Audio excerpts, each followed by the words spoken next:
안녕하세요. 이번 시간에는 미분 적분에 대해서 우리가 이것을 왜 진짜 배워야 하는지 그 핵심적인 이유와 실생활에서 진짜 어떻게 활용이 되는지에 대한 내용을 다뤄보겠습니다. 미분 적분은 고등학교 수학 과정에서도 큰 비중을 차지하는데요. 우리의 실생활에서, 현실 세계에서 이 미분 적분 개념이 우리에게 아주 큰 영향을 주고 활용이 되기 때문이죠.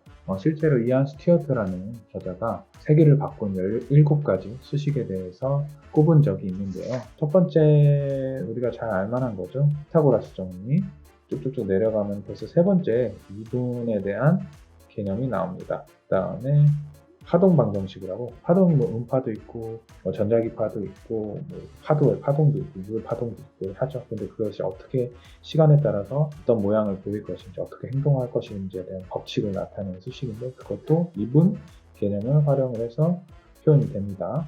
큐리의 트랜스폼, 이것도 이제 적분 개념을 활용을 하고, 네비의 스토크 이퀘이션도 마찬가지로 미분 개념을 활용한 수식이고요. 전자기 법칙을 따라서 움직이는지 이런 것들에 대해서 네 가지로 이제 나눠서 표현이 됐는데, 그래서 맥스웰 이퀘이션인데 이것도 마찬가지로 미분 개념을 활용해서 표현이 됐습니다. 이것도 마찬가지고 슈레딩거 이퀘이션 많이 들어보셨죠? 그리고 엑스코어즈 이퀘이션, 굉장히 많은 수식들의 미분 방정식으로 표현이 되는데, 우리가 이 17가지 수식에 대해서 자세히 알아보자는 게 아니라 이 17가지 수식이 왜 미분 방정식으로밖에 표현이 될 수밖에 없었는가, 그 핵심적인 이유를 미적분 개념을 통해서 오늘 알려드리려고 합니다. 이 영상의 핵심적인 내용 이제 세 가지인데요. 우선 이제 미적분, 이 개념은 우리가 배우는 이유는 이 미분 방정식을 풀기 위한 도구이기 때문에 그래요. 미분 방정식이 뭐냐 헷갈려 하시는 분들이 계실지 모르지만, 이거는 이제 간단한 겁니다. 방정식은 일단 뭐 이런 거죠. 예를 들어서 우리가 총 6개의 사탕이 있는데 2명이 있어요. 2명의 학생에게 몇 개씩 그러면 총 6개를 나눠줘야 공평하게 나눌 수 있겠는가. 그래서 그거를 이제 미지수 x를 놓고 2명의 학생을 총 6개의 사탕이 있는데 2명으로 나눴을 때 총 3개씩 나누면 공평하게 나눌 수 있겠구나. 사탕 3개씩 주면 되겠구나. 이런 것들, 우리가 미지수 구하고자 하는 거를 x로 놓고 그거에 대한 수식을 세운 다음에 그걸 푸는 거죠. 그래서 우리가 원하는 해를 얻는, 이걸 이제 방정식이라고 하는데, 그거를 그냥 미분 개념을 활용해서 세운 방정식이 미분 방정식이라는 거예요. 이 미분 방정식을 풀기 위해서 우리가 미적분 개념을 고등학교 때 아주 열심히 배우는 거고요. 이 해를 구함으로써 우리가 예측이 가능합니다. 미래에 어떻게 될 것인가. 그리고 그거를 예측함으로써 그거를 컨트롤할 수 있겠죠. 이 정도 하면은 미래에 뭐 예를 들어서 이렇게 되겠구나.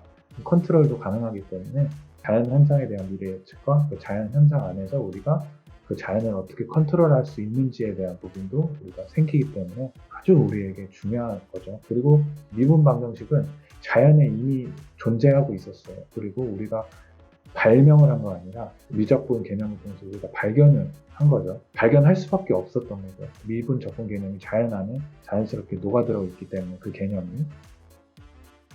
우선 이제 미분 개념을 간략하게 조금 설명을 하면, 평균 속도를 구할 수 있죠. 어떻게 구하냐? 평균 속도는 예를 들어서 우리가 총 4m를 걸었어요. 이렇게 걸었는데 총 4m 걸을 때까지 우리가 2초가 걸렸어요. 그럼 평균 속도는 어떻게 구하냐? 평균 속도는 2초 동안 4m를 걸었으니까 밑변 나누기 요변 해가지고 4m를 2초로 나누면 초당 2m를 가는 거를 우리가 평균 속도라고 하죠. 그래서 요거는 결국에는 2 나누기 4니까 이 기울기에 대한 설명을 한 거죠. 근데 우리가 이게 아니라 우리가 1초 때 순간적으로 우리가 속도가 얼마나 있나 다시 그려보면, 우리가 총 걸은 길이고요. 그 다음에 걸린 시간입니다. 우리가 2초 동안 이런 식으로, 사실 이렇게 그렸지만 이제 요거가 이제 만약에 y는 x제곱을 따르는 식으로 우리가 걸었다고 치면, 우리가 2를 대입해 보면 4가 나오죠. 그러니까 2초 동안 4m를 걸었는데, 우리가 순간적으로 1초 때 순간 속도를 구하고 싶으면 이거를 어떻게 구할 거냐는 거죠. 총 걸은 길이를 총 걸린 시간으로 나누면 그게 속도가 되는데, 1초의 어떤 순간적인 속도를 구하려면 그걸 어떻게 구할 것이냐. 수학자들이 연구한 결과, 그러니까 이 그래프와 접하는 접선이 있을 텐데 그 접선의 기울기를 구하면 그게 순간 속도가 되더라. 그럼 그걸 어떻게 아냐? 그러니까 그걸 이제 수학적으로 조금 계산을 한 게 이제 미분 개념인데, 우리가 1초 근방에서 우리가 순간적으로 1초가 있고 그 아주 근방 h라고 하면은, 우리가 h초 동안 요만큼 갔으면은 이거를 이제 이거는 f1이죠. 이 그래프 식에다가 이제 fx는 x제곱인데 이 식에다가 1을 대입한 길이만큼 우리가 1초 때 갔을 거고 그 다음에 f1 플러스 h만큼 우리가 1 플러스 h도 때 갔을 거리를 이렇게 나면은 아까 그 평균 속도 구했던 식이랑 똑같이 f1 플러스 h 빼기 f1 이게 이제 우리가 총 간 거리고요. 그거를 h 걸린 시간만큼 나눠주면 이게 이제 1초 근방의 어떤 순간적인 속도가 되는데 이거를 순간 속도로 구하고 싶으면 리미트 h가 0으로 갈 때 아주 작은 값으로 이제 계속해서 가면은 이게 결국에는 이게 접선의 기울기가 되고 그 접선의 기울기의 값이 그 순간적인 1초 때의 순간 속도가 되는 것이다. 실제로 우리가 구해볼 수 있겠죠. 여기서 아까는 fx가 x제곱이었죠. fx가 x는 제곱을 따라서 이렇게 쭉 그래프가 그려졌죠. 근데 우리가 아까 구하고 시작한 거는 1초 때의 어떤 순간 변화리였잖아요. fx 플러스 h 빼기 fx 분의 h 리미트 h가 0으로 갈 때였는데 근데 여기다 이제 x에다 1을 넣어야 되고요. f1 더하기 h 빼기 f1 그 다음에 h 리미트가 h가 0으로 갈 때 fx에 1을 넣어보면 1이죠. 그래서 f1은 1이고 근데 이제 f1 플러스 h가 어떻게 되냐 이거는 결국에는 1 플러스 h 제곱이니까 이거 x 제곱이잖아요.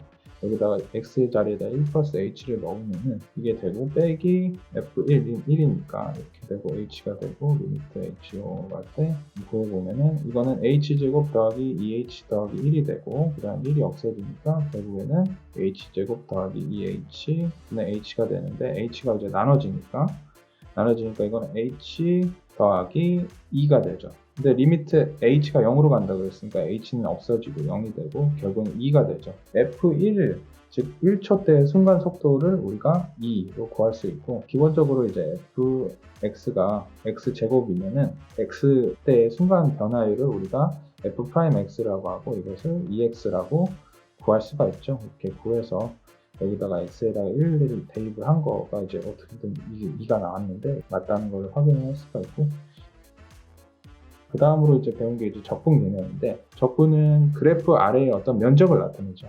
그래서 이 면적을 어떻게 구할 것이냐 이런 그래프 아래에 면적을 구하는 건데 결국에는 이거를 이제 직사각형으로 이제 하나하나씩 나눈 거예요. 조그만 직사각형으로 다 나눠가지고 이 직사각형의 밑변을 델타 x라고 좀 놓고 이 델타 x 곱하기 그때의 함수값을 이거라고 표현을 한 거죠.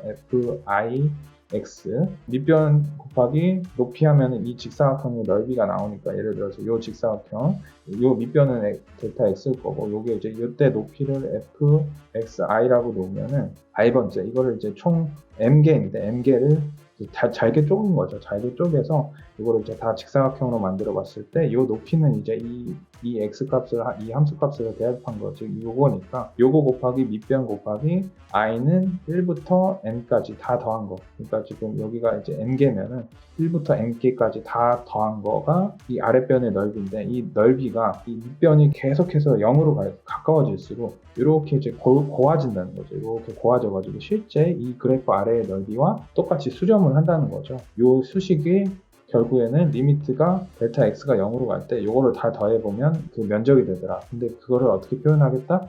요 적분식으로 해서 dx가 이제 결국에는 델타 x 이게 조그만한 x 변화량이었죠.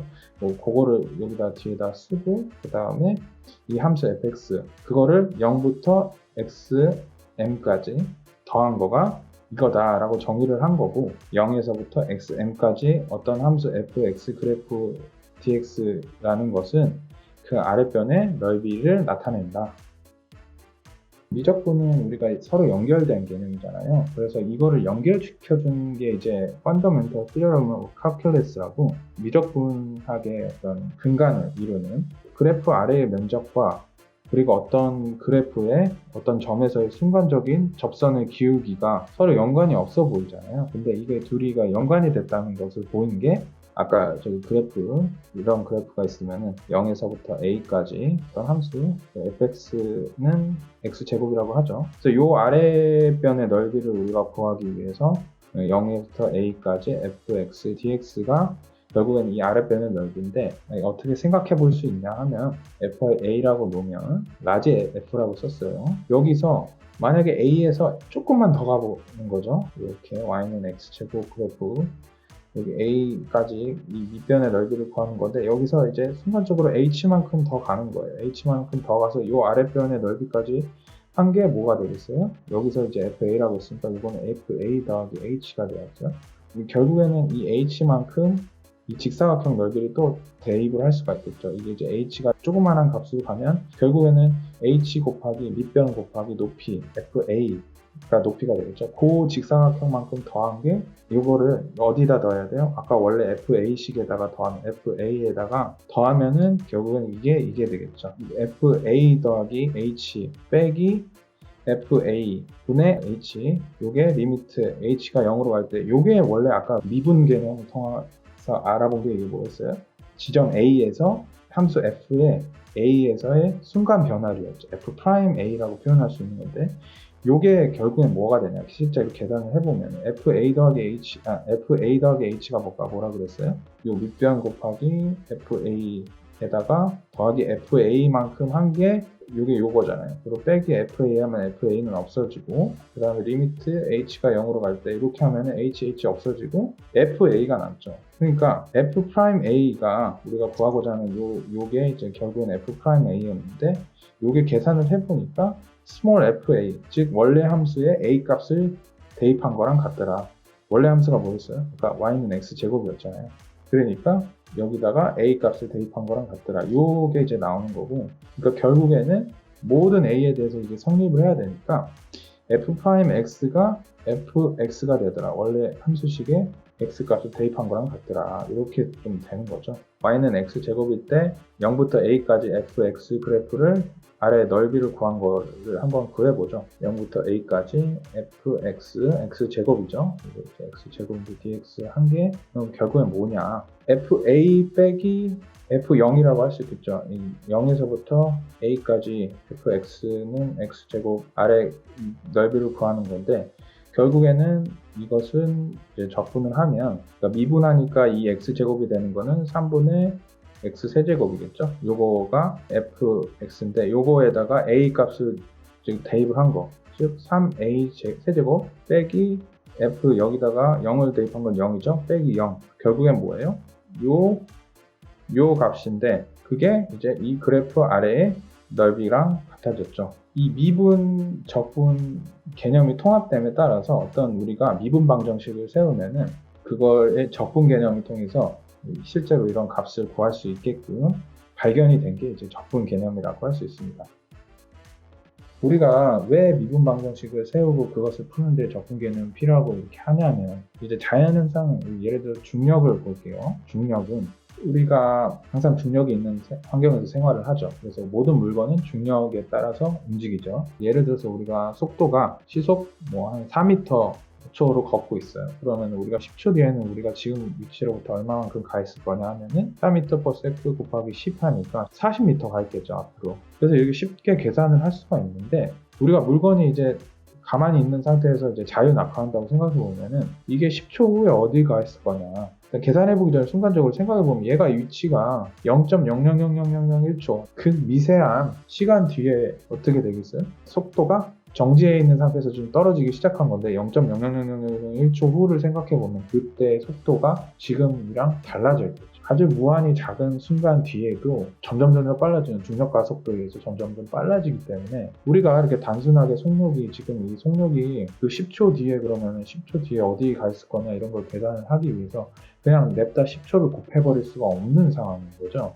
왜냐하면 이거는 무한히 작은 시간에도 계속해서 변화하기 때문에 어떤 미분 방정식, 미분 개념을 통해서 방정식을 세워야 돼요. 순간적인 속도의 변화율, 어떤 중력과 속도 G라고 하는 요걸로 표현이 된다. 속도는 GT가 되고, 우리가 이제 순간적인 속도가 0인 상태에서 기울기가 G인 만큼 시간에 따라서 이제 점점 빨라지는 거죠. 속도가 점점 계속해서 무한히 변화한다는 것을 알 수 있고, 요 이제 아랫 넓이가 우리가 원하는 간 거리인데, 속도가 t 시간 뒤에 gt가 돼버리니까 여기 gt니까 gt 곱하기 t 곱하기 2분의 1 해가지고 2분의 1 gt 제곱, 즉 10초 뒤에는 우리가 이 t에다가 10을 대입하면 2분의 1 g 곱하기 10의 제곱에서 50g 미터만큼 가 있다. 이렇게 계산을 하기 위해서 이런 미분 방정식을 기본적으로 세웠죠. 속도의 변화율은 속도의 순간적인 변화율, 그 순간에서의 속도의 변화율이 G다라는 방정식을 세움으로써 우리가 V는 GT다라는 것을 이제 알고 예측을 할 수가 있는 거죠. 10초 뒤에 어디만큼 떨어져 있냐, 또는 50G만큼 떨어져 있다. 이렇게 우리가 구할 수가 있는 거예요.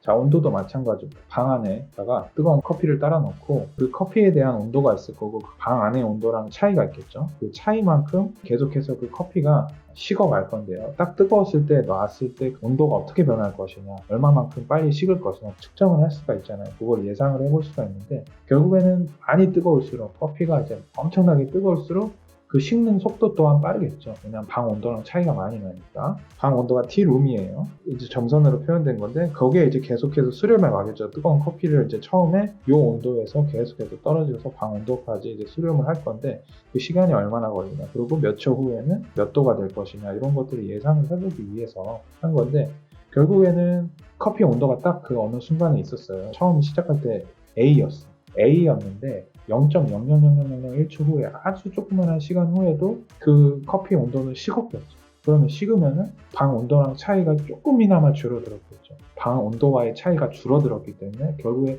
그 커피가 식는 속도는 또 변했겠죠. 순간적으로나마 늦어졌겠죠. 그 식을 세우려면은 결국에는 이것도 미분 방정식을 통해 세울 수밖에 없어요. 커피 온도를 커온이라고 하고, 커온 빼기 방온이라고 하면 요거의 차이에 어떤 순간적인 변화율은 마이너스죠. 왜냐하면은 그 커피 온도와 방 온도 차이가 줄어드는 속도는 커피 온도와 방 온도 차이에 지금 줄어들고 있으니까, 이게 만약에 커피 온도와 방 온도 차이가 크게 난다, 아주 크게 난다, 그러면은 그 순간 변화도 값이 마이너스 방향으로 엄청 크겠죠. 거의 방 온도랑 커피 온도랑 같아져서 이게 이제 엄청나게 차이가 거의 0에 수렴할 때는, 아까는 뭐 마이너스 50 뭐 이렇게 됐으면 지금 뭐 마이너스 0.0.5 순간적인 속도가 그만큼 줄었다는 거겠죠.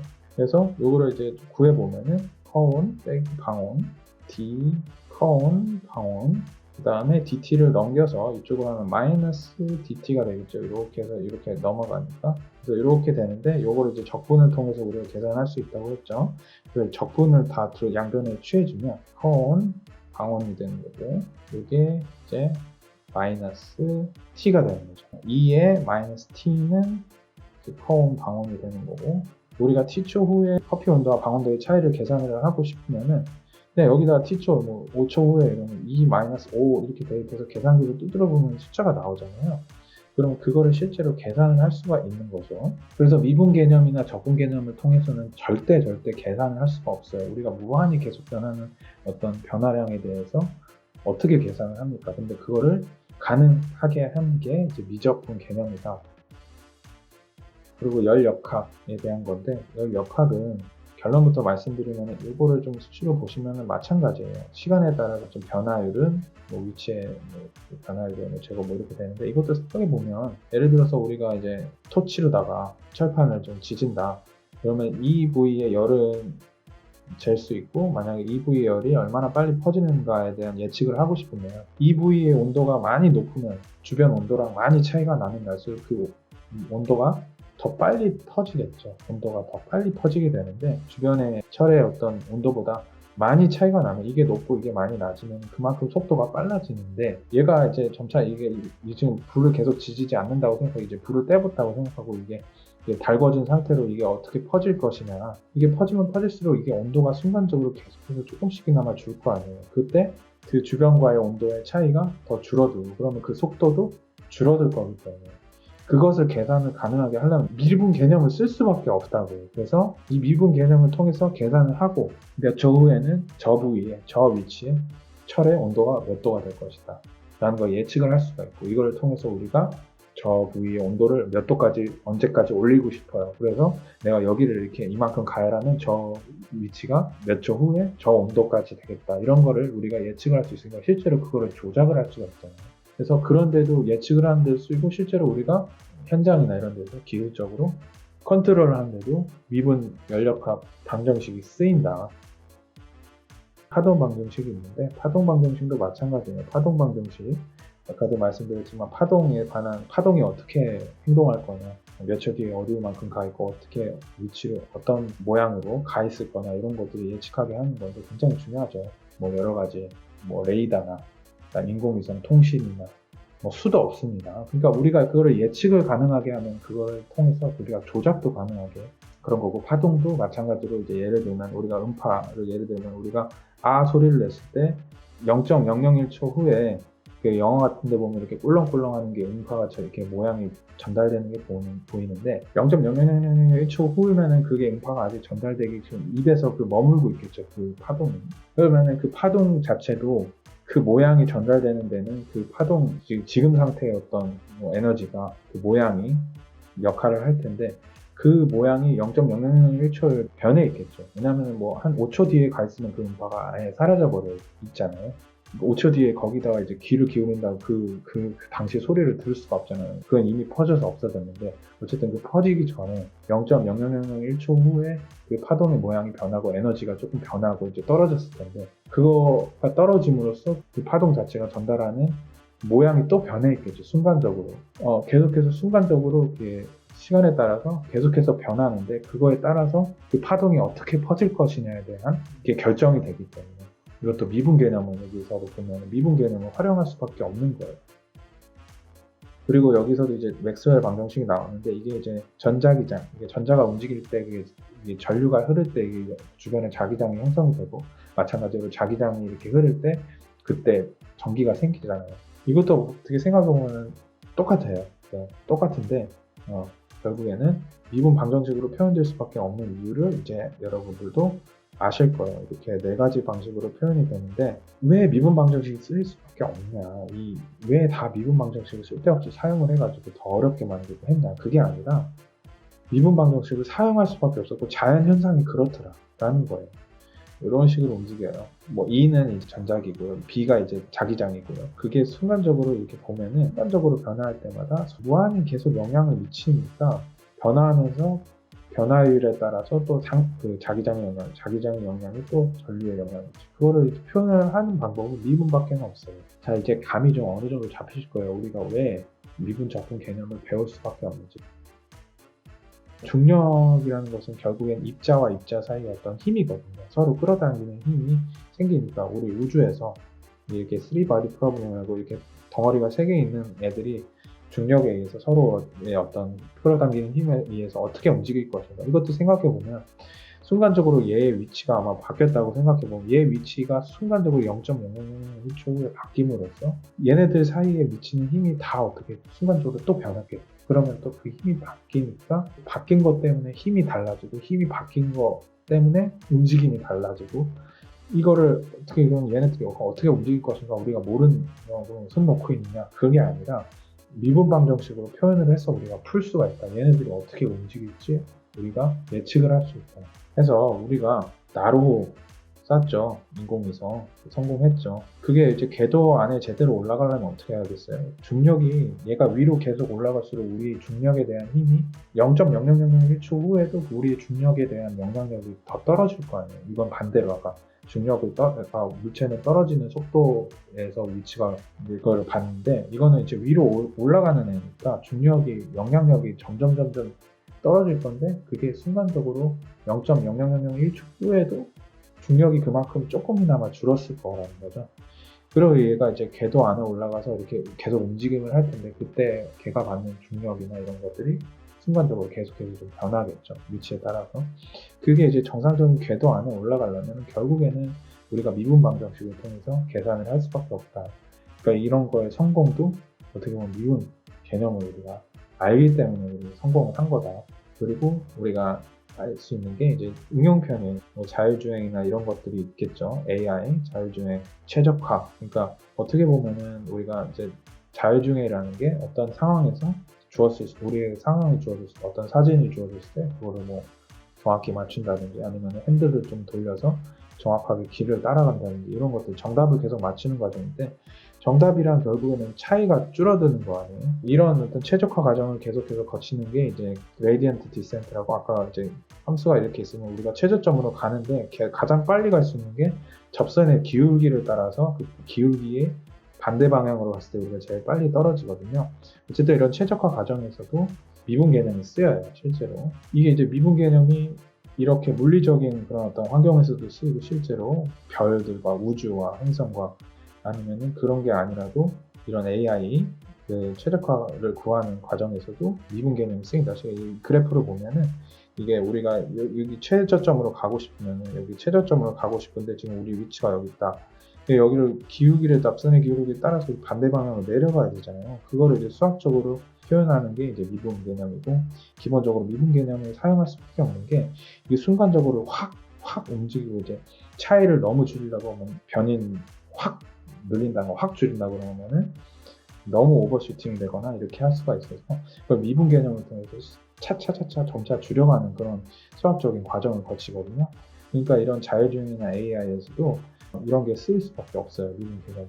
그리고 마지막으로 이제 어떤 입자 사이에 이제 힘이 있잖아요. 전자와 양성자, 우리 자석 같은 경우도 이제 힘이 있듯이 어떤 입자와 아주 작은 미세한 입자 사이에서도 전자기력이나 원자력이나 이렇게 힘이 있잖아요. 이런 것들. 우리 인체 자체가 이런 입자들로 이제 형성이 되어 있기 때문에 입자의 어떤 힘, 움직임, 이 입자들이 어떤 힘을 받아서 계속 움직이는가 이런 것들이 이제 미분 방정식으로 표현이 될 수밖에 없는데, 결국에는 우리 몸도 미분 방정식의 지배를 받을 수밖에 없다. 결국에는 이제 결론적으로 핵심적인 게 뭐냐면은 우리가 살고 있는 삶의 근본적인 법칙은 미분 방정식으로 이루어져 있다는 거예요. 우리가 고등학교 과정에서 이제 문제풀이 하면서 어떤 함수식의 접선의 기울기나 뭐 적분을 통해서 어떤 그 그래프 아래 면적을 구하는 거나 이런 거에 너무 익숙해져서 그게 이제 정비인 줄 알고 이제 살다 보면은 조금 허무할 때가 있고, 미분 적분이 그렇게 중요한 거였는데 우리 실생활에서는 쓸 데도 없고. 근데 그런 게 아니라 자연현상 자체가 미분 개념의 지배를 받고 그 법칙을 따른다.